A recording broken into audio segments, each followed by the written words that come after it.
Hello दोस्तों, नमस्कार। कैसे हैं आप सभी। मैं अवधेश एक बार फिर आप सभी का बहुत बहुत हार्दिक अभिनंदन करता हूं आपके अपने परिवार एग्जामपुर डिफेंस वॉरियर में।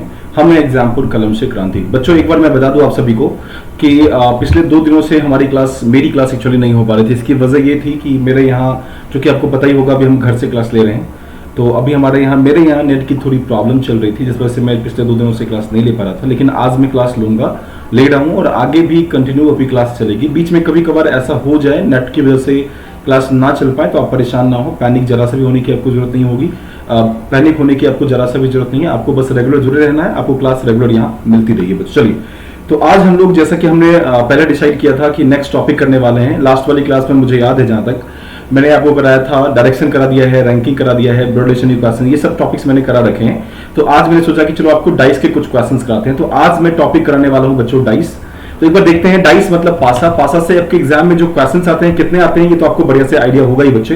तो क्वेश्चन जो आपके एग्जाम में आते हैं, मतलब ऐसा कुछ श्योर एंड सर्टेन तो नहीं है, लेकिन आप ये मान के चलो कि लगभग 1 से 2 क्वेश्चन आपके एग्जाम में डाइस से आपको देखने को मिल जाएंगे। तो आइए देखते हैं एक बार कैसे इन क्वेश्चन को करना चाहिए, कैसे किया जाएगा, क्या होता है इस टॉपिक में। डाइस की अगर बात की तो डाइस टोटली 2 टाइप के होते हैं। डाइस से जो क्वेश्चन आपके एग्जाम में आते हैं वो 2 टाइप के आते हैं, जिनमें से एक होता है क्लोज डाइस और दूसरा होता है ओपन डाइस।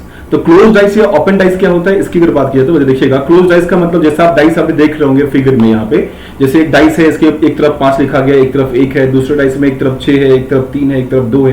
तो ये जो डाइस आपको दिख रहा है, जो नॉर्मल डाइस हम लोग यूज करते हैं, उस डाइस को हम क्लोज डाइस कहते हैं। और इसी डाइस को जब हम ओपन कर देंगे पूरी तरह से, मान लो एक बिस्किट का डब्बा है बड़ा सा, जैसे कार्टून वगैरह देखा होगा आपने ना, कार्टून बिस्किट का जो कार्टून होता है उसकी मैं बात कर रहा हूँ, कार्टून चैनल मत समझना। तो बिस्किट का जो कार्टून होता है उसको अगर देखा जाए तो उसको जब हम ओपन करते हैं तो ओपन करने के बाद वो इमेज कैसा बनेगा, वो एक डाइस के मतलब ओपन डाइस का एक फॉर्मेट बन जाएगा। तो अभी शुरुआत करेंगे बच्चे हम लोग क्लोज डाइस से। तो क्लोज डाइस 2 टाइप का होता है, जिनमें से पहला होता है स्टैंडर्ड डाइस, जिसको हम हिंदी में मानक पासा भी कहते हैं। स्टैंडर्ड डाइस दिख रहा है आपको, इसको हिंदी में हम मानक पासा भी कह सकते हैं। और दूसरा क्या होता है, दूसरा होता है ऑर्डिनरी डाइस, जिसको हम क्या कहते हैं, सामान्य पासा कह सकते हैं। इसको हम सामान्य पासा भी कह सकते हैं बच्चे, सामान्य पासा। डाइस हो गया 2 टाइप का, जिनमें एक कहलाएगा स्टैंडर्ड, जिसको हम मानक कहते हैं, दूसरा होता है ऑर्डिनरी, जिसको हम सामान्य कहते हैं। तो अभी हम लोग इन दोनों के बारे में समझेंगे, और जब आप क्लोज डाइस समझ जाएंगे, जो कि आज मैं समझा दूंगा आपको, तो नेक्स्ट वाली क्लास में अगले 10 मिनट में या 15 मिनट में नेक्स्ट वाले दिन हम लोग ओपन डाइस को भी अच्छे से कर लेंगे। और इस पर तो प्रैक्टिस आज शाम में आपको मिलेगी, करनी ही। तो आज शाम को 6:30 बजे जुड़ना ना भूलेगा, उसमें मैं क्विज कराऊंगा और डाइस से तमाम टाइप के जो क्वेश्चन होते हैं उनको मैं कराने की आपको कोशिश करूंगा बच्चे। चलिए देखिएगा, स्टैंडर्ड डाइस जो पहला पार्ट है उसकी बात करें तो स्टैंडर्ड डाइस है, जिसको हम मानक पासा भी हिंदी में कहते हैं। तो मानक पासा कोई भी डाइस जो आपके सामने है, मान लो एक डाइस आपके सामने रखा गया है, तो उस डाइस को देखने के बाद ये कैसे आप डिसाइड कर सकते हैं कि वो डाइस स्टैंडर्ड है या स्टैंडर्ड है या वो ऑर्डिनरी है। तो स्टैंडर्ड डाइस की एक पहचान है, स्टैंडर्ड का मतलब मानक पासा है। और आप ये समझ लो कि जिस डाइस का हम लोग बचपन में इस्तेमाल करते थे ना, गेम खेलते थे जिस डाइस की मदद से हम लोग, जैसे लूडो खेलते हैं, अभी भी आप खेलते होंगे, ऑनलाइन गेम खेलते हैं, लूडो से खेलते हैं, तो उसमें जो डाइस यूज किया जाता है ना, वो जनरली स्टैंडर्ड होता है। तो स्टैंडर्ड का मतलब क्या है, स्टैंडर्ड का मतलब वैसे डाइस से है जिसके 2 अपोजिट फेसेस का सम ऑलवेज कितना हो जाएगा, 7 हो जाएगा। जैसे एग्जांपल देखिएगा, जैसे फोन, मान लीजिए मेरे हाथ में ये फोन है, इस फोन की मैं बात करूं तो ये अगर डाइस की तरह है, तो अगर नीचे में जितना नंबर है और ऊपर में, मतलब इधर यहां पे जो नंबर दिख रहा है आपको और इधर का जो नंबर आपको दिख रहा है, ये दोनों नंबर मिलके अगर 7 दिला देता है, मतलब आगे पीछे मान लो 2 है और आगे 5 है, दोनों मिला के जोड़ दिया मैंने, दोनों जुड़ने पे अगर 7 दे देगा तो ये डाइस स्टैंडर्ड कहलाएगा। मतलब स्टैंडर्ड का मतलब क्या हुआ, वैसा कोई भी डाइस जिसके 2 आमने सामने वाले मतलब अपोजिट फेसेस का सम हमेशा 7 हो, वो डाइस स्टैंडर्ड कहलाएगा। अब जैसे मान लो आपके सामने ये डाइस रखा हुआ है, आपसे अगर पूछा जाए कि बताइए ये डाइस स्टैंडर्ड है या ऑर्डिनरी है, तो मैंने तो आपको ये बताया है कि स्टैंडर्ड डाइस का मतलब वैसे डाइस से है जिसके आमने सामने वाले का सम 7 होता है। लेकिन ये बताओ, इसके ऊपर में 4 है, ये तो दिख रहा है, लेकिन नीचे में 3 है कि 5 है कि 6 है, क्या ये पता चल पाएगा? नहीं पता चल पाएगा ना। मतलब ये कि इस डाइस को हम कैसे पहचान पाए कि ये डाइस स्टैंडर्ड है कि ऑर्डिनरी है। तो इसका एक तरीका समझिएगा। मैंने क्या बताया कि वैसा कोई भी डाइस जिसके आमने सामने वाले भुजाओं का सम, भुजाओं का जोड़ 7 हो, वो स्टैंडर्ड डाइस कहलाएगा। तो यहां तो आमने सामने वाला भुजा दिख नहीं रहा है, तो आपको करना क्या है, आपको चेक करना है कि जो डाइस है जिसके 3 फेस आपको दिख रहे हैं, कोई भी डाइस आप लेंगे उसके 3 फेस आपको दिखते हैं। टोटल मिला के डाइस के टोटल 6 फेसेस होते हैं, किसी भी एक डाइस के टोटल 6 फेसेस होते हैं। जैसे अगर मैं इसकी बात करूं तो इसमें टोटल कितने फेसेस हैं बच्चे, तो इसके फेसेस हैं 6। तो टोटल फेसेस 6 हैं, जिनमें से 3 तो विजिबल है ना, जो सामने में आपको दिख रहा है, और 3 जो बचा हुआ है वो कहीं ना कहीं पीछे छिपा हुआ है ना। एक ऊपर वाले के जस्ट नीचे में छिपा हुआ है, एक राइट साइड वाले के लेफ्ट साइड में छिपा हुआ है, और एक फ्रंट वाले के पीछे में छिपा हुआ है, बैक में छिपा हुआ है। ये सब मिला के टोटल 6 फेसेस हो गए। तो मैंने कहा था कि आमने सामने वाले को जोड़ने पे 7 आएगा। तो आमने सामने वाले को जोड़ने पे 7 तभी आ सकता है जब दिखने वाले 3 फेस में से किसी भी 2 को जोड़ने पे 7 ना आए। आप समझ रहे हैं मैं क्या कह रहा हूं? सपोज करिए मैं अगर यहां कह दूं कि यहां पे 3 नंबर लिखा हुआ है, यहां पे मैंने लिख दिया 3।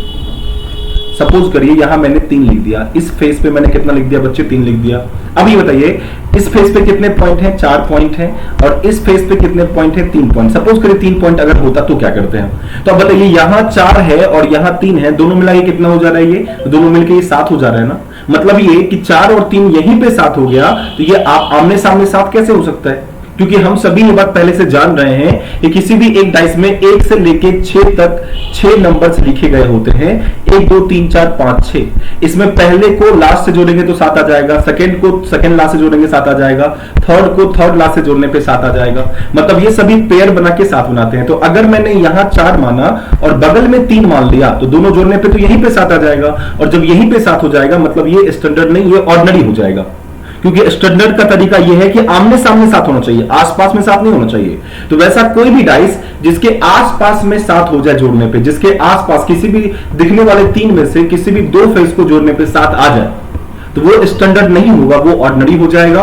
और जिसमें ऐसा नहीं होता है वो स्टैंडर्ड माना जाएगा। जैसे आप ये देख सकते हैं इस डाइस में, इस वाले डाइस में बच्चे देखिएगा तो किसी भी 2 को जोड़ने पे 7 तो नहीं आ रहा है ना। जैसे अगर इन दोनों को जोड़ दे तो कितना आ जाएगा? 5 आ जाएगा। इन दोनों को जोड़ने पे कितना आ रहा है? 6 आ जा रहा है। और इन दोनों को जोड़ने पे कितना आ रहा है? 3 आ रहा है। किसी भी 2 को जोड़ने पे कहीं से भी 7 तो नहीं आया। और जब 7 नहीं आया मतलब ये स्टैंडर्ड डाइस माना जाएगा। और अगर आपसे पूछता है कि बताइए इस डाइस में 4 के सामने में क्या है, तो आप कहेंगे 4 के सामने में 3 है। 5 के सामने में क्या है, या 2 के सामने में क्या है? 2 के सामने में 5 है। 1 के सामने में क्या है? तो 1 के सामने में 6 मान लिया जाएगा। ये समझ में आ रहा है आपको? चलिए आगे वाले स्लाइड में बढ़ के देखते हैं। जब क्वेश्चंस करेंगे तो और अच्छे से आपको ये चीज समझ में आ जाएंगी। चलिए दूसरा क्या है? दूसरा है ऑर्डिनरी डाइस। अब देखिएगा बच्चे, ऑर्डिनरी डाइस का 2 एग्जांपल मैंने लिया है। मैंने क्या कहा स्टैंडर्ड में? मैंने कहा कि वैसा डाइस जिसके आमने सामने वाले को जोड़ने पे 7 हो जाए वो स्टैंडर्ड होगा। और जिसमें आमने सामने वाले को जोड़ने पे 7 नहीं होगा वो क्या कहलाएगा? तो वो ऑर्डिनरी कहलाएगा, साधारण पासा कहलाएगा। जैसे आप इसको एग्जांपल देखिए, यहां लिखा हुआ भी है sum of 2 opposite faces will not be 7। मतलब आमने सामने वाले 2 फेसेस का सम कभी भी 7 नहीं होना चाहिए। अब देखो जैसे आप अगर देखेंगे तो ऊपर में अगर 2 है तो स्टैंडर्ड की पहचान क्या है कि 2 अगर ऊपर तो नीचे कितना होना चाहिए? अपोजिट में कितना होना चाहिए? 5 होना चाहिए, तभी तो जोड़ के 7 आएगा। तो अब बताइए 2 यहां और बगल में यहां पे 5 दिख रहा है, तो क्या कभी ये आमने सामने वाले को 7 दिला पाएगा? नहीं दिला पाएगा। और जब आमने सामने वाला 7 नहीं हुआ मतलब ये स्टैंडर्ड तो नहीं है, ये क्या कहलाएगा? ऑर्डिनरी डाइस कहलाएगा। तो ऑर्डिनरी डाइस का सिंपल सा मतलब ये है कि 3 जो फेस आपको दिख रहे हैं, इन 3 फेस में किसी भी 2 को जोड़ने पर, किसी भी 2 को ऐड कर देने पे ये कितना दिला देगा आपको? तो ये 7 दिला देगा। किसी भी 2 को जोड़ने पे 7 दिला देगा। जैसे ये इन दोनों को जोड़ने पे 7 आ गया, इस वाले डाइस में इन दोनों को जोड़ने पे 7 आ गया। जब 7 जोड़ने पे आ जाता है आसपास वाला, इसका मतलब ये कि अपोजिट वाला 7 नहीं होगा। और अपोजिट वाला 7 नहीं है मतलब ये स्टैंडर्ड नहीं है, ऑर्डिनरी है। तो ऑर्डिनरी का पहचानने का तरीका ये आपने देख लिया। अब मैं कुछ क्वेश्चंस करके दिखाऊंगा, कुछ एग्जांपल्स करके आपको दिखाऊंगा। आप एक बार देखना और बताना इस सवाल का क्या जवाब है। सबसे पहले आपको डिसाइड करना है ये डाइस स्टैंडर्ड है या ऑर्डिनरी है। चलिए चेक करते हैं। क्वेश्चन है 6 के विपरीत सतह पर कौन सा अंक होगा? Which digit will be on the opposite surface of 6? 6 के सामने कौन सा नंबर होगा ये बताना है। डाइस आपके नीचे में यहां आपको दिख रहा होगा। चलिए बच्चे एक बार करके देखते हैं, चेक करेंगे इस चीज को हम लोग। अब देखो इसमें क्या करना है, 5 6 और 3 लिखा हुआ है। तो किसी जो 3 फेस आपको दिख रहे हैं, मैंने कहा था ना 3 फेस में किसी भी 2 को जोड़ के चेक करिएगा। अगर 7 आ गया तब तो वो ऑर्डिनरी हो जाएगा, और 7 नहीं आया तो वो स्टैंडर्ड होगा। तो अब बताइए इन दोनों को जोड़ने पे कितना आ रहा है? 11 आ रहा है। इन दोनों को जोड़ने पे कितना आ रहा है? 8 आ रहा है। इन दोनों को जोड़ने पे कितना आ रहा है? 9 आ रहा है। मतलब कहीं से भी 7 तो नहीं आया ना। और जब कहीं से भी 7 नहीं आया मतलब ये स्टैंडर्ड है। मतलब आसपास में जोड़ने पे 7 नहीं आया, तो 7 जब नहीं आया आसपास में जोड़ने पे मतलब ये स्टैंडर्ड है। और अगर स्टैंडर्ड है तो 6 के सामने क्या आएगा? 1 आएगा। 5 के सामने क्या आएगा? 2 आएगा। 4 के सामने क्या आ जाएगा बच्चे? 4 के सामने आ जाएगा 3। तो अभी क्वेश्चन क्या दिया है? 6 के सामने कौन सा नंबर है? तो 6 के सामने जो नंबर आ जाएगा बच्चे वो आ जाएगा 1, जो कि ऑप्शन नंबर 2 में आपको दिख जाएगा। क्लियर है ये चीज? समझ आ रहा है अच्छे से? कोई दिक्कत नहीं हो रही है। आगे बढ़ के देखते हैं नेक्स्ट वाला सवाल क्या है। अब देखो बच्चे, दूसरा क्वेश्चन दिया है कि 2 के विपरीत सतह पर कौन सा अंक होगा, which digit will be on the opposite surface of 2। 2 के सामने कौन सा नंबर है, ये आपको बताना है इस क्वेश्चन में। अब चेक करके देखते हैं एक बारी। तो पहले बताओ, किसी भी 2 को जोड़ने पे, दिखने वाले 3 सतह में से किसी भी 2 को जोड़ने पे अगर वो 7 आ जाए तो वो ऑर्डिनरी, और आमने सामने वाला 7 होगा तो वो स्टैंडर्ड। तो आमने सामने वाला 7 कब होगा, जब पड़ोस में 7 नहीं होगा। तो यहां तो पड़ोस में ही 7 हो रहा है, देखिए तो 6 + 1 = 7 हो गया। और जैसे ही 7 हुआ, मतलब एक बात तो तय है कि इस एक के नीचे में कभी 6 नहीं हो सकता। 6 तो पड़ोस में आ गया, मतलब ये स्टैंडर्ड नहीं है। और अगर ये स्टैंडर्ड नहीं है, मतलब ये कि ये ऑर्डिनरी है। और अगर ऑर्डिनरी है तो बताइए, 1 के सामने अगर आपसे पूछ दे या 6 के सामने पूछ दे, अगर आपसे 1 के सामने पूछ दे, 6 के सामने पूछ दे या 2 के सामने पूछ दे, तो क्या करेंगे इसका आंसर आप? तो देखिएगा, 1 के सामने क्या हो सकता है, 6 के सामने क्या हो सकता है, 2 के सामने क्या हो सकता है, इसको हम निकालेंगे। जैसे भी हमारा क्वेश्चन है 2 के सामने निकालना है, तो 2 के सामने क्या क्या आ सकता है, देखिएगा 2 के सामने मैक्सिमम क्या क्या आ सकता है। 2 के सामने या तो 1 होगा या 2 होगा या 3 होगा या 4 होगा या 5 होगा या 6, इन्हीं 6 में से कोई एक नंबर होगा ना। तो 2 के सामने 1, 2, 3, 4, 5 या 6 में से कोई एक नंबर होना चाहिए। अब कौन कौन सा नंबर नहीं हो सकता है उसको हटाइए।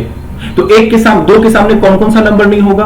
2 के सामने कभी 1 नहीं होगा, क्यों? क्योंकि 1 तो पड़ोस में है, तो 2 के सामने 1 नहीं होगा, ये कट जाएगा। 2 के सामने कभी 6 भी नहीं हो सकता, क्योंकि ये भी पड़ोस में है, तो ये भी नहीं होगा। क्या 2 के सामने कभी 2 हो सकता है? तो 2 तो खुद 2 है, ये कैसे हो सकता है 2 के पीछे में? ये भी कट जाएगा। तो बचा क्या क्या है? तो 2 के सामने 3, 4 या 5 में से कोई एक नंबर है। अब कौन सा नंबर है ये कहना मुश्किल है, ये आप कंफर्म नहीं कर सकते। और ऑर्डिनरी डाइस में यही एक प्रॉब्लम है, और यहीं से सवाल बनते भी, यही सवाल आपसे एग्जाम में पूछा भी जाएगा। तो आपको थोड़ा अच्छे से दिमाग में रखना है इस चीज को, कि जो ऑर्डिनरी डाइस होता है उसके सामने में कौन सा नंबर है, एग्जैक्ट कहना मुश्किल है, बहुत मुश्किल से आप कह पाएंगे, मतलब नहीं कह पाएंगे आप, ठीक है। तो 2 के सामने क्या है, 3, 4 या 5 में से कोई एक नंबर होगा। सेम 1 के सामने क्या आएगा, तो 1 के सामने ना तो 1 आएगा, ना 2 आएगा, ना 6 आएगा। अब बताइए, 1 के सामने 1, 2, 6 में से कोई नहीं, तो क्या क्या आ सकता है? तो यहां भी 3, 4, 5 आ सकता है, 3, 4 या 5 आ सकता है। 6 के सामने भी क्या आएगा, तो 3, 4 या 5 में से कोई एक नंबर आ जाएगा। तो अभी क्वेश्चन था 2 के सामने क्या है, तो ऑप्शन नंबर डी कह देंगे, जो कि 3, 4 या 5 दिया हुआ है। ये समझ में आ रहा होगा मेरे ख्याल से। आप सभी लोग फटाफट से कमेंट भी करना, और जो दिक्कत हो मुझे बच्चे कमेंट करके बताना, मैं आपका उस चीज का मैं आपको सॉल्यूशन देने की कोशिश करूंगा, ठीक है। और जहां तक हो सके सेशन को एक बार जल्दी से शेयर कर दीजिएगा बच्चे, ताकि सारे बच्चे क्लास में जुड़ सके और क्लास को अच्छे से समझ सके। चलिए नेक्स्ट पार्ट है बच्चे, अब हम लोग क्या बात करने वाले, देखो एक चीज समझना, मैंने क्या बताया था कि डाइस 2 टाइप का, स्टैंडर्ड या ordinary dice, sorry dice 2 type का, क्लोज या ओपन डाइस। और क्लोज डाइस में 2 तरीके से क्वेश्चन आते हैं, एक या तो स्टैंडर्ड से आता है या ऑर्डिनरी से आता है। इसके अलावा देखना, इसके अलावा क्लोज डाइस से कुछ और भी क्वेश्चंस आपको मिलेंगे। जैसे कैसे क्वेश्चंस मिलेंगे, तो वहां एक साथ आपको 2 डाइस देखने को मिल सकता है, या एक साथ 3 डाइस आपको देखने को मिल सकता है, या एक साथ 4 डाइस आपको देखने को मिल सकता है। मतलब कई बार ऐसा होता है कि एक डाइस से क्वेश्चन नहीं आता। अगर कभी भी एक डाइस आए, केवल एक डाइस से सवाल आता है, तो उस समय आपको चेक करना है कि वो स्टैंडर्ड है कि ऑर्डिनरी है। अगर केवल एक डाइस से सवाल आएगा, तो उसमें आपको चेक करना है कि वो स्टैंडर्ड डाइस है कि ऑर्डिनरी है। और अगर एक से ज्यादा डाइस हैं, मतलब 2 डाइस हैं, 3 डाइस हैं या 4 डाइस हैं, तो उस समय स्टैंडर्ड या ऑर्डिनरी को भूल जाइएगा, उसके लिए अलग से हम तरीका अप्लाई करेंगे, ठीक है। अब मैं आपको क्वेश्चन पे ले चलता हूं, तो आपको अच्छे से समझ आ जाएगा सब कुछ बच्चे। चलिए देखिएगा, जैसे अभी वाले क्वेश्चन में है कि 1 के विपरीत सतह पर कौन सा अंक होगा, which digit will be on the opposite surface of 1। 1 के सामने क्या है, तो अब देखो, जब भी कभी एक साथ 2 डाइस दिया जाए, तो आप ये समझना कि डाइस तो एक ही है। जैसे फोन मेरे पास एक ही है, लेकिन इसी फोन को 2 डिफरेंट तरीके से दिखाया गया। मतलब कैसे दिखाया गया, तो एक बार आपको ऐसे सामने से दिखाया गया, और एक बार मैंने इसको पलट के दिखाया, ऐसे दिखाया, एक बार मैंने ऐसे दिखाया, एक बार मैंने ऐसे दिखाया। तो क्या ये फोन बदल गया? फोन तो नहीं बदला, फोन तो वही है, लेकिन इसको मैंने अलग अलग कैमरा व्यू से दिखाया, आपको अलग अलग व्यू से मैंने आपको दिखाए। तो अब देखिए, जब भी कभी किसी मतलब एक साथ 2 या 3 डाइस आपको मिले, तो आप ये मत समझना कि ये अलग अलग डाइस हैं। ये डाइस एक ही है, लेकिन इसी डाइस को एक बार घुमा के, फिर एक बार टेढ़ा करके, एक बार सीधा करके आपको दिखाया जाता है। मतलब ये कि ये जो फेसेस आपको दिख रहे हैं, ये सब कहीं ना कहीं एक ही डाइस के हैं। तो अब देखिए, यहां पे आपको कितने डाइस दिख रहे हैं टोटल, मतलब एक डाइस के 2 रूप दिख रहे हैं ना। जब भी कभी 2 डाइस आपको एक साथ दिखे, तो इसको बनाने का एक तरीका समझिए। क्या तरीका होता है, जब भी कभी एक साथ 2 डाइस दिखे, तो आप चेक करना कि जो 2 डाइस है, इन 2 डाइस में कितने एलिमेंट दोनों डाइस में कॉमन है। जो दो डाइस आपको आसपास दिख रहा है, इन दो डाइस में कितने एलिमेंट ऐसे हैं जो दोनों में कॉमन है, ये आपको चेक करना है। तो बताइए जरा सा कि इन दो डाइस में कितने एलिमेंट कॉमन है। तो इन दो डाइस में दो एलिमेंट कॉमन है। कौन कौन सा एलिमेंट कॉमन है? तो एक 6 कॉमन है और एक 4 कॉमन है। यहां भी देखिए 4 और 6 कॉमन है। तो जब दो डाइस में एक साथ दो दो एलिमेंट कॉमन होगा, जब दो डाइस में एक साथ दो दो एलिमेंट कॉमन होगा, तो जो कॉमन एलिमेंट है ना, जो कॉमन एलिमेंट है वो कट जाएगा। जो कॉमन एलिमेंट है वो कट जाएगा, जैसे 4 6 कट जाएगा। और जो बचा हुआ नंबर होगा, 5 और 1 बचा है ना, जो बचा हुआ नंबर है वो एक दूसरे के आमने सामने माना जाएगा। बच्चों ये बात आपको दिमाग में रखनी है। क्या समझा आपने इसमें से? मैंने कहा कि वैसा कोई भी, जब भी कभी एक साथ दो डाइस दिए जाए या दो से ज्यादा डाइस दिए जाए, 3 डाइस 4 डाइस 5 डाइस दिए जाए, तो उस समय कभी भी पहली बात तो ये कि आपको स्टैंडर्ड या ऑर्डिनरी चेक करने की जरूरत नहीं है। आप उस समय स्टैंडर्ड या ऑर्डिनरी चेक मत करिए। उस समय बस ये देखिए आपकी दो डाइस में कितने एलिमेंट कॉमन है। अगर दो डाइस में दो एलिमेंट कॉमन है, जैसा कि आपको यहां दिख भी रहा होगा क्वेश्चन में, दो एलिमेंट कॉमन है, तो जो कॉमन एलिमेंट है वो कट जाएगा, कॉमन एलिमेंट कट गया, और जो कटा हुआ, कटे हुए के बाद जो बचा हुआ नंबर है वो एक दूसरे के आमने सामने आएगा। मतलब ये यहां पे 5 के सामने में क्या आ जाएगा? तो 5 के सामने में यहां 1 आ जाएगा। तो हमारा क्वेश्चन था कि 1 के सामने क्या है, तो हम कह देंगे 5 है। हमारा आंसर आ गया option number D, 4 number option. ये समझ में आ गया आपको? ये मेरे ख्याल से आप नोट भी करते जा रहे होंगे बच्चे, नोट कर लीजिएगा। मतलब जब भी कभी एक साथ दो डाइस कॉमन हो, तो दो डाइस में दो एलिमेंट कॉमन हो, तो जो कॉमन एलिमेंट है वो कट जाएगा, क्रॉस हो जाएगा, और जो बचेगा वो एक दूसरे के अपोजिट कहलाएगा। ये बात आपको दिमाग में रखनी है। अब आपके दिमाग में ये सवाल आ रहा होगा कि सर दो एलिमेंट कॉमन है तो कट कर देंगे, ठीक है, लेकिन अगर एक एलिमेंट कॉमन हो तो क्या करेंगे, या 3 एलिमेंट कॉमन हो तो क्या करेंगे? ऐसा भी तो हो सकता है कि तीनों का तीनों एलिमेंट कॉमन हो जाए, या ऐसा भी हो सकता है कोई भी एलिमेंट कॉमन ना हो, ये भी तो पॉसिबल है। तो उन सभी कंडीशंस को हम समझेंगे एक एक करके। तो पहला कंडीशन ये था जो आपने मेरे ख्याल से नोट कर लिया होगा। पहला कंडीशन क्या था कि अगर एक साथ दो एलिमेंट कॉमन है, दो एलिमेंट कॉमन है एक साथ, तो क्या करेंगे बच्चे? जब एक साथ दो एलिमेंट कॉमन है तो जो कॉमन एलिमेंट है वो कट जाएगा, जो कॉमन है वो क्या हो जाएगा? क्रॉस हो जाएगा, और जो बचा हुआ है, जो रेस्ट है, वो क्या हो जाएगा? रेस्ट वाला क्या हो जाएगा बच्चे? अपोजिट हो जाएगा। रेस्ट वाला क्या हो जाएगा? अपोजिट हो जाएगा। ठीक है, जैसे इस वाले में 4 6 कट गया, तो 5 के सामने क्या आ गया? 1 आ गया। क्लियर है? चलिए अब देखिए, अगर इसी में मैं आपसे सवाल पूछूं कि बताओ 4 के सामने 1 के सामने तो आपने 5 कह दिया, ठीक है, ये समझ में आ गया। 1 के सामने 5 आपने कह दिया, ये बहुत अच्छी बात है। लेकिन अगर मैं पूछूं आपसे कि बताओ बेटा इस क्वेश्चन में 6 के सामने क्या है, तो क्या करोगे? कई बार क्वेश्चन ऐसे पूछे गए हैं कि 6 के सामने बताइए या 4 के सामने बताइए क्या नंबर होगा। देखो इसको क्या करेंगे, जब दो डाइस में दो एलिमेंट कॉमन, तो जो कॉमन एलिमेंट है वो कट जाएगा। 4 6 कट गया, 1 के सामने 5 आ गया। अब आपसे, ये तो हमारा आंसर निकल गया इस क्वेश्चन का। अगर आपसे पूछता है कि बताइए सर कि 4 के सामने कौन सा नंबर है या 6 के सामने कौन सा नंबर है, तो क्या करेंगे? अब देखिए, हमें सोचना है, प्रैक्टिकल रहना है। किसी भी एक नंबर के सामने डाइस में मान लीजिए आपके पास एक पासा रखा है, उस पासे में किसी भी एक नंबर के सामने में कौन कौन सा नंबर हो सकता है? तो 1 हो सकता है, 2 हो सकता है, 3 हो सकता है, 4 5 6 हो सकता है। सेम यहां पे भी 1 2 3 4 5 और 6 हो सकता है। अब ये बताओ, 4 के पड़ोस में जो नंबर है, क्या वो कभी 4 के सामने हो सकता है, 4 के नीचे हो सकता है? नहीं हो सकता। 4 के जो पड़ोस में नंबर है, 4 के सामने में जो नंबर है, सॉरी 4 के आसपास जो नंबर है चारों तरफ, वो तो कभी 4 के सामने नहीं होगा। तो अब देखिए 4 के पड़ोस में कौन कौन से नंबर है, तो 4 के पड़ोस में 1 दिख रहा है आपको, 6 दिख रहा है आपको, तो 1 भी नहीं होगा 4 के सामने, 6 भी नहीं हो सकता 4 के सामने। 4 के पड़ोस में तो 5 भी है ना, तो 5 भी 4 के सामने नहीं होगा। तो क्या क्या बच गया है भाई? मतलब 1 5 और 6 में से कुछ नहीं आ सकता, और 4 तो खुद 4 है, तो 4 के सामने 4 तो कभी होने से रहा। अब बताइए 4 के सामने 1 नहीं हो सकता, 4 नहीं हो सकता, 5 नहीं हो सकता, 6 नहीं हो सकता, तो क्या क्या हो सकता है 4 के सामने में? तो 4 के सामने में 2 या 3 में से कोई एक नंबर होगा, बट कौन सा पता नहीं, कह नहीं सकते हैं। आपको ऑप्शन में हमेशा आइदर ही मिलेगा, आइदर 2 और 3 ही आपको टिक करना है। ये क्लियर हो गया? अब चलिए अगले क्वेश्चन पढ़ते हैं। अगर 6 के सामने पूछा जाए तो आप बताओ मुझे कॉमेंट करके, अगर मैं पूछूं 6 के सामने कौन सा नंबर है तो क्या कहेंगे? अब जल्दी से बताइए फटाफट से एक बार।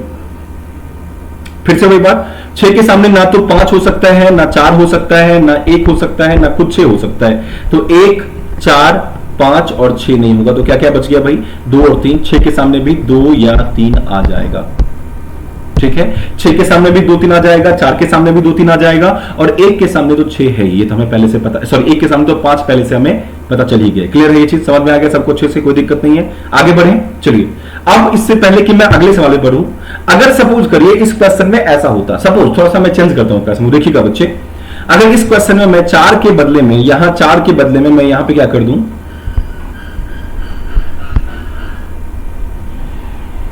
3 कर दूं। ठीक है बच्चे, पहली बात तो ये समझ लो कि इस डाइस में स्टैंडर्ड या ऑर्डिनरी हमें चेक नहीं करने की जरूरत है। अगर आप करते भी हैं तो भी उसका कोई फायदा नहीं होगा, तो स्टैंडर्ड या ऑर्डिनरी चेक मत करिएगा। जब भी कभी एक साथ 2 डाइस हो तो वहां पे स्टैंडर्ड या ऑर्डिनरी चेक नहीं करना है, उसको आपको कॉमन ढूंढ के आंसर करना है। तो अब ये बताइए कि 2 डाइस दिख रहा है, एक में 3 6 1 दिख रहा है, इस 4 को मैंने हटा के 3 से रिप्लेस कर दिया, इसको 3 6 1 दिख रहा है, और एक में क्या दिख रहा है 4 5 6 दिख रहा है। अब बताइए 2 डाइस में कितने एलिमेंट कॉमन, अब तो एक ही एलिमेंट कॉमन है। कौन सा एलिमेंट कॉमन है भाई, 6 कॉमन है। अब देखिए जब 2 डाइस में एक एलिमेंट कॉमन है 6, तो जब 2 डाइस में एक एलिमेंट कॉमन हो तो जो कॉमन एलिमेंट होता है उसको क्लॉकवाइज रोटेट करा दीजिए और फिर नोट करिए कौन कौन से नंबर आए। वहां से क्लॉकवाइज आप चलना शुरू करिए, घड़ी की दिशा में चलना शुरू करिए और गिनिए कि कौन कौन से नंबर आए। तो अगर 6 दोनों में कॉमन, तो जो कॉमन एलिमेंट है वहां से क्लॉकवाइज चलना है, तो 6 के पास से क्लॉकवाइज चलते हैं। तो 6 के पास से जब क्लॉकवाइज चलेंगे आप ऐसे इस तरह चलेंगे, क्लॉकवाइज तो ये होगा ना, घड़ी की दिशा में चलना है, क्लॉकवाइज चलना है। तो पहले क्या आएगा, पहले 6 से चलना हमने स्टार्ट किया तो 6 लिख दिया मैंने पहले। 6 के जस्ट बगल में क्या आया, 1 आया, तो 1 को मैंने यहां लिख दिया, और 1 के बगल में क्या आया, 3 आया, 3 को मैंने यहां लिख दिया। समझ आ रहा है आपको मैंने क्या किया, क्लॉकवाइज चलेंगे और जो नंबर्स आएंगे उसको लिखते चले जाएंगे यहां पे। फिर इसमें भी दोनों में 6 कॉमन था, तो 6 से क्लॉकवाइज चलेंगे। क्लॉकवाइज चलने के बाद जो 6 है, जो कॉमन एलिमेंट है, जो कॉमन एलिमेंट आपको दिख रहा है ये 6, इसको 6 के सामने लिखिए। अब बताइए बाकी 6 के बाद क्लॉकवाइज में क्या है, 4 है, 4 को इसके बाद और 5 इसके बाद है, सब एक दूसरे के आमने सामने आते चले जाएंगे, देखते जाइएगा। तो अब जो आमने सामने आपको नंबर्स दिख रहे हैं ना बच्चे, वो सब एक दूसरे के अपोजिट माने जाएंगे। मतलब इस वाले क्वेश्चन में 3 के सामने 5 है, 1 के सामने 4 है और 6 के सामने 6 तो कभी हो नहीं सकता। तो अब बताइए 6 के सामने 6 नहीं होगा तो क्या हो सकता है, तो 6 के सामने अगर 6 नहीं होगा तो जो बचा हुआ नंबर है वही तो होगा ना। 6 के सामने 6 कैसे हो सकता है, और 6 के सामने ना तो कभी 1 होगा, चूंकि 1 के सामने 4 है, 4 के सामने 1 है, 3 के सामने 5 है, 5 के सामने 3 है, मतलब ये चारों कभी भी 6 के सामने तो होंगे नहीं। तो बचा हुआ नंबर कौन सा है, तो 6 के सामने बचा हुआ एक नंबर है 2, तो हम कह सकते हैं 6 के सामने 2 आ जाएगा। तो अगर इसके हिसाब से बनाएंगे, इसके हिसाब से, तो इस वाले क्वेश्चन का आंसर क्या आ जाएगा, 1 के सामने आ जाएगा 4, जो कि ऑप्शन नहीं दिया। खैर कोई बात नहीं, ये तो क्वेश्चन मैंने बदल दिया था, ये समझ में आ गया। एक एलिमेंट कॉमन हो, जब एक एलिमेंट कॉमन तो क्या करेंगे बच्चे, हम क्लॉकवाइज चलेंगे, और जब दो एलिमेंट कॉमन होगा तो क्या करेंगे, कट करेंगे जो कॉमन एलिमेंट है उसको, और जो बचेगा वो एक दूसरे के अपोजिट कहलाएगा। ठीक है, ये समझ में आ गया, क्लियर है, कोई दिक्कत नहीं है। एक बार जल्दी से मुझे बता देना बच्चे, कोई दिक्कत आपको नहीं हो रही है, ठीक है। इसके बाद 3-3 डाइस की बात होगी हमारे से, 3-3 डाइस की भी बात करेंगे हम लोग, और नेक्स्ट वाले क्लास में, जब अगली क्लास में मिलेंगे हम आपसे, तो मैं आपको बताऊंगा कि अगर एक साथ 3-3 एलिमेंट कॉमन हो तो कैसे बनाएंगे, अगर एक साथ कोई भी एलिमेंट कॉमन ना हो तो क्या करें। जैसे अभी क्या है कि एक एलिमेंट कॉमन था तो क्लॉकवाइज चला दिया, 2 एलिमेंट कॉमन था तो कट कर दिया, और अगर 3 एलिमेंट कॉमन होगा तो क्या करेंगे, और 3 के बाद अगर कोई भी एलिमेंट कॉमन ना हो तो क्या करेंगे, इनकी भी बात करेंगे नेक्स्ट वाली क्लास में। बहुत सिंपल कॉन्सेप्ट है, आप जरूर देखिएगा। अभी फिलहाल बढ़ते हैं नेक्स्ट वाले सवाल पे बच्चे। अगला सवाल देखिएगा, क्वेश्चन है Which digit will be on the opposite surface of 2, और इस बार अच्छी बात यह है कि 4 डाइस है एक साथ भाई। अभी हमने एक डाइस का भी क्वेश्चन किया, एक डाइस में स्टैंडर्ड या ऑर्डिनरी चेक किया हमने, 2 डाइस में कॉमन चेक किया हमने, और थर्ड 3 डाइस अगर तो क्या करेंगे। देखो कोई नॉर्मल परेशान नहीं होना आपको, नॉर्मल क्वेश्चन है, इसमें भी नॉर्मल तरीका लगाना है आपको। क्या तरीका है देखिएगा, जब भी कभी 2 डाइस आता है या मोर देन 2 डाइस, मतलब 3 डाइस आ जाए, 4 डाइस आ जाए, 5 डाइस आ जाए, कभी भी अगर ऐसा आता है तो आप क्या करेंगे, किसी भी 2 डाइस में कहीं से भी कंपैरिजन करिए, किसी भी 2 डाइस में कंपैरिजन करिए। आपकी मर्जी तो आप इन दोनों में कंपैरिजन करिए, इन दोनों में कंपैरिजन करिए, इन दोनों में कंपैरिजन करिए, जिस 2 डाइस में आपको कंपैरिजन करना है, जो आपके लिए सुविधाजनक है आप करिए, कोई इशू नहीं है। देखते हैं चेक करके। अब बताइए हमें निकालना किसके सामने है, 2 के सामने निकालना है। चेक करके देखो, बताओ 3 6 इन 2 डाइस में कॉमन है ना, 2 एलिमेंट कॉमन, तो मैंने क्या कहा था, क्लॉकवाइज नहीं चलेंगे, वहां पे 2 एलिमेंट कॉमन तो कट कर देंगे, कहानी खत्म। 3 6 कैंसिल आउट हो गया, तो 2 के सामने क्या बच गया भाई, 5 बच गया, जो कि ऑप्शन नंबर 3 में आपको दिख रहा है। हो गया, काम खत्म आपका, और कुछ करने की जरूरत नहीं है। अब अगर कहेंगे सर हम इससे करेंगे, तो करके देखिए बनेगा। इससे भी 2 डाइस में कितने एलिमेंट कॉमन है, 3 5 कॉमन है, तो 4 के सामने क्या आएगा, 6, तो यहां से 4 के सामने निकल गया, हमें निकालना क्या था, 2 के सामने, तो हम इसको क्यों निकालेंगे। वैसे अगर निकाला भी तो उससे कोई फर्क नहीं पड़ता, कोई दिक्कत नहीं है, आंसर हमेशा आपका सेम आएगा बच्चे। क्लियर है? तो अभी वाले क्वेश्चन का आंसर क्या आ गया, पहले और दूसरे डाइस को मिला के हमारा आंसर आ गया 3 6 3 6 कॉमन था, 2 के सामने 5 आ गया और हमारे को इसी से मतलब था, हमारा आंसर आ गया। अगले सवाल बढ़ते हैं। नेक्स्ट क्वेश्चन 6 के सामने आपको निकालना है, जल्दी करके बताइए बच्चे क्या होगा, एक बार जल्दी करके बताओ इस सवाल का क्या जवाब हो जाएगा बच्चे। क्वेश्चन है 6 के विपरीत सतह पर कौन सा अंक होगा। देखते हैं, चेक करके देखें एक बारी। देखो 6 के विपरीत निकालना है तो हमें ढूंढना है ऐसा कुछ जिससे 6 का डायरेक्ट हम आंसर कर सकते हैं। जैसे देखोगा, देखेंगे आप, अभी हमने इन दो, यही सेम क्वेश्चन है, इन दोनों में डाइस हमने चेक किया था। अब क्या करेंगे, हम इन दोनों में चेक करेंगे, तुरंत आंसर आ जाएगा। देखो जैसे कैसे 3 5 कॉमन, 6 के सामने क्या हो गया भाई, देखो बन गया 6 के सामने 4 निकल गया, ऑप्शन नंबर 2। कितना सिंपल है ना, बहुत आसान है ना, अच्छा लग रहा है, समझ में आ रहा है आपको अच्छे से, कोई दिक्कत आपको नहीं हो रही है। कल हम लोग पढ़ने वाले हैं ओपन डाइस के बारे में क्वेश्चंस, और साथ साथ पढ़ने वाले हैं हम लोग क्या कि अगर एक साथ 3 या कोई भी एलिमेंट कॉमन ना हो तो क्या करेंगे। चलिए नेक्स्ट क्वेश्चन है बच्चे, 1 के सामने आपको बताना है कौन सा नंबर होगा। 1 के सामने कौन सा नंबर है ये जल्दी से बताना है आपको। देखिएगा मैं समझाता हूं, देखते हैं कहीं से जिससे हो जाए बना के देखो भाई। 3 5 2 4 6 किसी से करो, कोई इशू नहीं। देखो जैसे अगर हम देखें 3 6 कॉमन, 2 के सामने क्या आ गया 5, ठीक है। और देखो और क्या है 3 5 कॉमन इन दोनों में, तो 4 के सामने क्या आ गया 6। अब बताइए 2 के सामने 5, 4 के सामने 6, तो बचे कौन कौन से नंबर हैं भाई, तो बचे हैं 1 और कौन 3, तो 1 के सामने क्या आ जाएगा 3 निकल गया। तो क्वेश्चन है 1 के सामने क्या है, तो ऑप्शन नंबर ऑप्शन नंबर ये नहीं होगा, ऑप्शन नंबर क्या हो जाएगा, नंबर 20 हो जाएगा। क्या होगा इसका आंसर, 1 के सामने 3 होगा जो किसी ऑप्शन में दिख नहीं रहा, तो इसका आंसर क्या कर देंगे बच्चे हम लोग, नंबर 20 कर देंगे। समझ आ रहा है सबको अच्छे से, कोई दिक्कत तो नहीं है।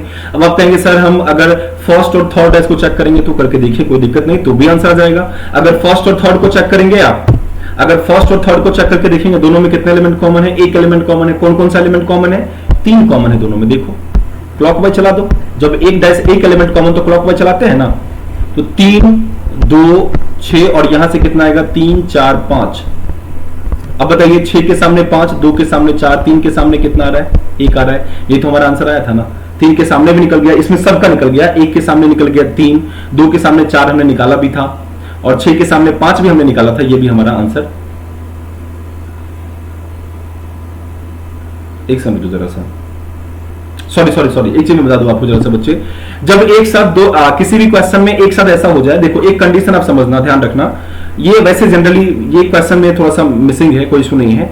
आप एक बात समझना, जब भी कभी एक साथ 2 डाइस या 2 से ज्यादा डाइस आपको मिल जाए, सपोज करो आपने इन दोनों में कॉमन किया तो 2 एलिमेंट कॉमन मिल गए, इन दोनों में कॉमन किया आपने 2 एलिमेंट कॉमन मिल गए, लेकिन अब इस दोनों में कॉमन करने की कोशिश की आपने तो इसमें एक ही एलिमेंट कॉमन था, तो 1 वाला भी कॉमन है और 2 वाला भी कॉमन है, तो किससे हमको आंसर करना चाहिए, तो हमको हमेशा आंसर 2 वाले से करना चाहिए, 1 वाले से मत करेगा, 1 वाले से गलत हो सकता है, इसकी चांसेस है थोड़ी बहुत ही गलतियां हो सकती हैं यहाँ।